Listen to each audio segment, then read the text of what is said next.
안녕하세요. 클릭해주셔서 감사합니다. 동물에 대한 다양한 이야기를 하는 점순이네 동물기입니다. 오픈 기념 그 28번째 주제는 우리나라의 천년기념물 크락스와 팔색조입니다. 그럼 지금부터 시작합니다.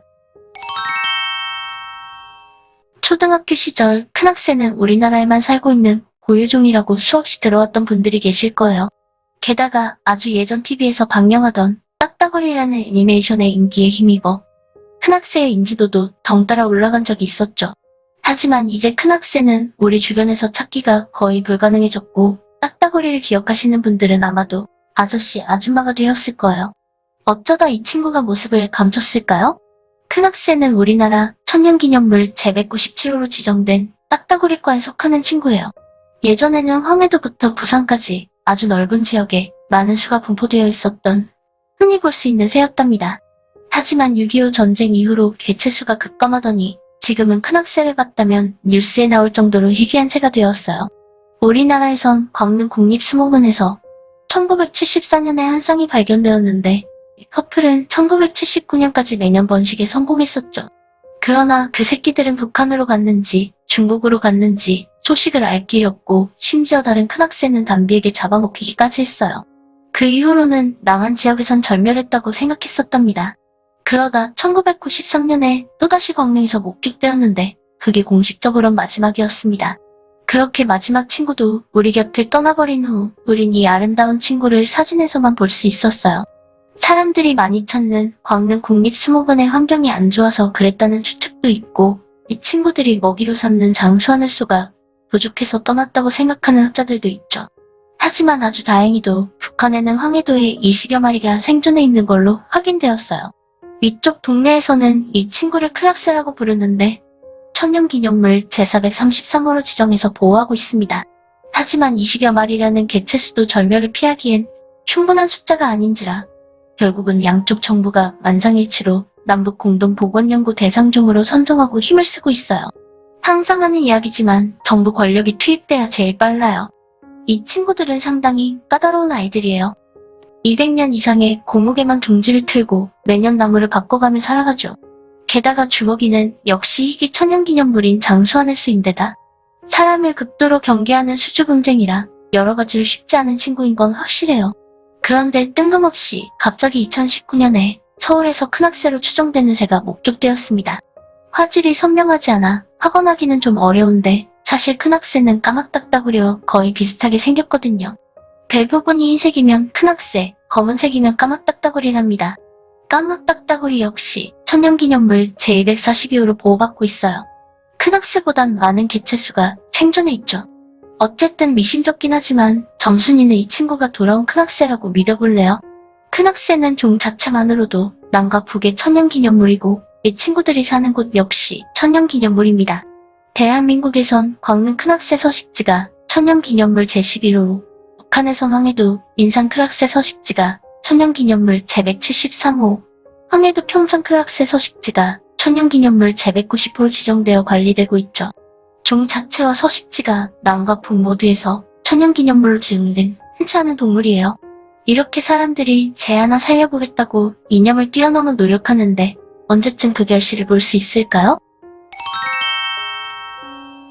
연예기사에서 지겹도록 보험, 팔색조의 실물이 어떻게 생겼는지 아시나요?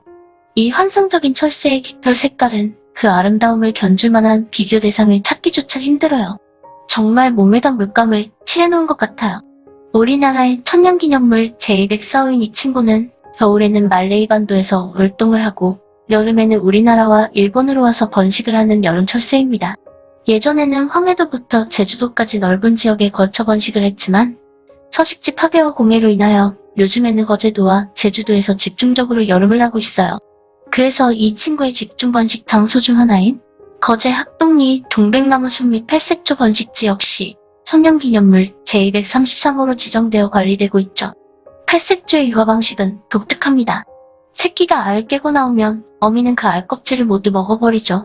알의 파편으로 인해 천적들에게 위치를 파악당하지 않으려는 의도예요.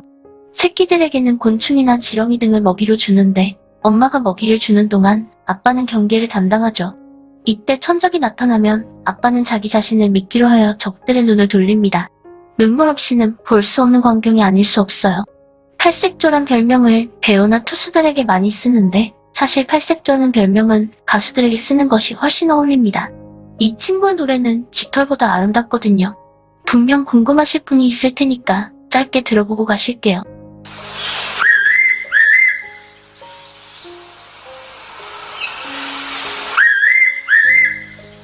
음색도 맑고 청량한 것이 정말 아름답지 않나요?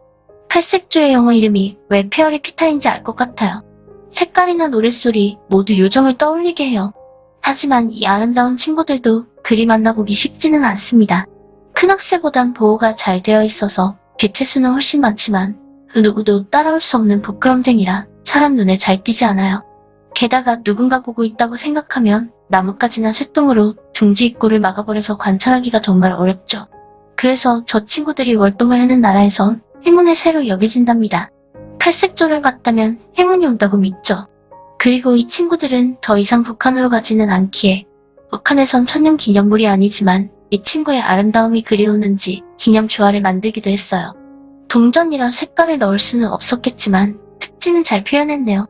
참고로 이 친구들의 우리말 이름은 팔색조지만 실제는 칠색조예요. 잘 찾아보세요. 이 친구들은 7가지 색깔로 이루어져 있어요.